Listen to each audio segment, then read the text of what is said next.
లలిత exchange Utsav పాత నగల అదే బరువుకి కొత్త నగలు తీసుకో నగల ప్రైస్ లో 20% ఆదా చేసుకోవచ్చు.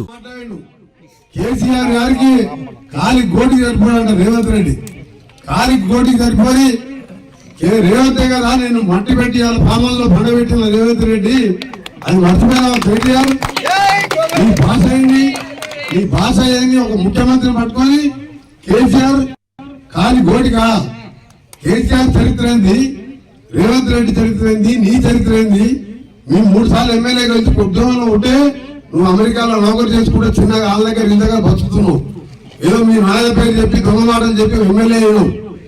రేవంత్ రెడ్డి గారు జడ్పీటీసీగా ఇండిపెండెంట్ గెలిచిండు, ఎమ్మెల్సీకి ఇండిపెండెంట్ గెలిచిండు, ఒకసారి 2 సార్లు టీడీపీలో ఎమ్మెల్యే గెలిచిండు, కాంగ్రెస్ లో ఎంపీ అయ్యిండు. ఇలా అందరినీ మా అందరి సమిష్టి నాయకత్వంలో మూసీ నుంచి మొదలుపెట్టి గెలిచిన 3వ రోజు మూసీ గురించి మాట్లాడినంటే 10,000 6 లక్షల కోట్లు ఆ రోజు అప్పు చేసి ఒక్కసారి మూసీ గురించి మాట్లాడినా మీ నాయన నువ్వు ఎంతసేపు తినుడే, కుట్టలు కనబడుతుంది తినుడే, కాళేశ్వరం తినుడే, కట్ట బ్యారేజ్ కూలిపోవడే, నీ కాలి కోటికి సరిపోడా? నువ్వు రేవంత్ రెడ్డి చిటికల వేడికి కూడా సరిపోవు. నువ్వు రేవంత్ కేటీఆర్ జాగ్రత్త కూర్చొని మాట్లాడాలి. ముఖ్యమంత్రి పదవిలో ఉన్నప్పుడు ఆ పదవిని గౌరవించాలి. మీకు ఇచ్చిన తెలంగాణ దళితులు ముఖ్యమంత్రి చేస్తాను తిట్టాం అనుకుంటే 100 తిట్లు తిట్టున్నాం. కానీ భాష మార్చుకో. నీ అహంకారంతోనే నల్గొండ జిల్లాలో పొరపాటు గ్రహపాటు ఒక దరిద్రం సూర్యాపేట 3,000తో ఓడిపోయాను. మిగిలిన సీట్లు అని 60, 70, 80,000తో గెలిచాను. ఇంకా బుద్ధి రాలేదు నల్గొండ చెప్పాను. ఆ బుద్ధి చూసాను. బాగా మార్చుకొని ముఖ్యమంత్రి అంటే గౌరవించి నడుచుకో. తెల్లారి అసెంబ్లీ పెట్టిండ్రు, మీరు పెట్టంగానే అందులో గవర్నర్ గారి ప్రసంగం పెట్టిండ్రు. ఇక గవర్నర్ గారి ప్రసంగం అయితే దారుణం. ఒక కాంగ్రెస్ కార్యకర్త గల్లీలో మాట్లాడిన దానికంటే హీనంగా ఉండే ఆ ప్రసంగం. నోటికొచ్చిన మాటలు. 10 ఏళ్లు కేసీఆర్ మొత్తం ఖరాబ్ చేసిండు, తెలంగాణను నాశనం బట్టి ఇచ్చిండు, అప్పుల పాలు చేసిండు, రాష్ట్రం దివాలా తీసిండు అని దివాలా కోరు మాటలు మాట్లాడితే ఆ రోజు కడుపు మండి అసెంబ్లీలో మీ బిడ్డగా సిరిసిల్ల ప్రజాప్రతినిధిగా అసెంబ్లీలో ఆ రోజు ప్రభుత్వానికి చెప్పిన నేను 10 ఏళ్లలో ఏం జరిగిందో చెప్పిన. ఆ తర్వాత తెల్లారి ఇంకొక ఆర్థిక శాఖ మీద శ్వేతపత్రం అని పెడితే హరీష్ రావు గారు మాట్లాడింది. తర్వాత విద్యుత్ శాఖ మీద పెడితే మన జగదీష్ రెడ్డి గారు మాట్లాడింది. 3 రోజులు అసెంబ్లీ నడిస్తే 3 రోజులు మన పార్టీ తరఫున మనం కూడా సమాధానం చెప్పినాం. మంచిగా సమాధానం చెప్పినామా? మంచిగా చెప్పినామా లేదా?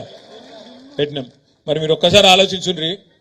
కేసీఆర్ గారు పంపిన 3 సైనికులే గట్ల మాట్లాడితే కేసీఆర్ వస్తే ఎట్లుంటుందో ఒక్కసారి ఆలోచన చేయండి అసెంబ్లీకి.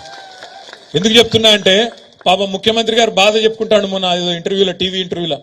అరే నేను కొత్తగా వచ్చినా కూర్చున్నా, ఇక కుర్చీ చదువుకోలేదు చక్కగా, కుర్చీ అటు ఇటు చూసే లోపలనే బావబామర్దులు ఇద్దరు వచ్చి అటోషే ఇటోషే వాయిస్తాండ్రు అని చెప్పుకుంటాడు పాపం బాధ.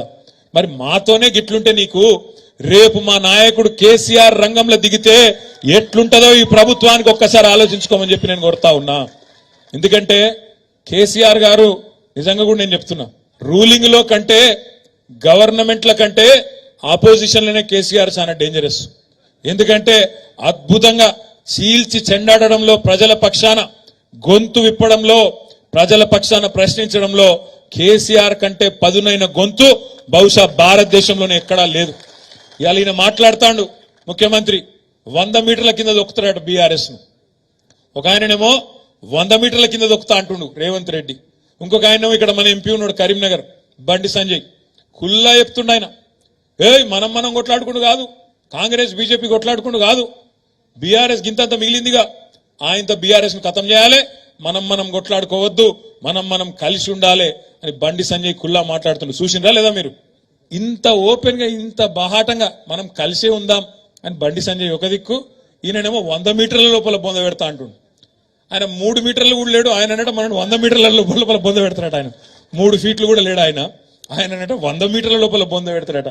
నేను రేవంత్ రెడ్డి గారికి ఒకటే చెప్తున్నా, రేవంత్ రెడ్డి గారు ఈ పిచ్చి మాటలు, ఈ ప్రగల్భాలు నీకంటే ముందు మీ గురువర్యులు మాట్లాడిండ్రు. వాళ్ళ గురువర్యుల పేర్లు ఎందుకు తీగాని, నీ గురువు మాట్లాడిండు, ఇంతకంటే ముందున్న పెద్ద పెద్ద తీస్మార్కాన్లు మాట్లాడిండు. నీకంటే ముందు కేసీఆర్ ను తొక్కుతాం, బొంద పెడతాం, ఈ గులాబీ జెండా కనబడకుండా చేస్తాం అని చాలా పెద్ద పెద్ద తీస్మార్కాన్లు మాట్లాడిండ్రు. ఆ తీస్మార్కాన్లతోనే కాలేదు, నీలాంటి బుడ్రకాంతో ఏమవుతుంది అనే మాట నేను ఈ సందర్భంగా విజ్ఞప్తి చేస్తా ఉన్నా. నీ అసొంటోళ్ళు మస్తుగా వస్తారు పోతారు. కాలం కలిసి వస్తే వానపాములు కూడా నాగుపాములై బుసలు కొడతాయి. కాలం కలిసి వచ్చింది, తాంతగారుల బుట్ల పడ్డట్టు పడ్డావు. ఇలా ప్రజలకు తెలుసు నువ్వు ప్రజలు ఎన్నుకున్న ముఖ్యమంత్రి కాదు. ఢిల్లీ ద్వారా మేనేజ్మెంట్ కోటాలో ఢిల్లీని మేనేజ్ చేసుకొని మాణిక్యం ఠాగూర్కు 50 కోట్లు ఇచ్చి వీని చెవుల ఊది వాని చెవుల ఊది నలుగురు నువ్వు పోగేసుకొని ఢిల్లీకి వెళ్ళి ఆడికెళ్ళి మేనేజ్మెంట్ తెచ్చుకున్న పదవి తప్ప ప్రజలందరూ కలిసి కూడబలుకొని నిన్నేం ఎన్నుకోలేదు. ముమ్మాటికి ఎన్నటికీ నువ్వు కేసీఆర్ గారి కాలు గోరుకు కూడా సరిపోవు రేవంత్ రెడ్డి అనే మాట నేను విజ్ఞప్తి చేస్తా ఉన్నా.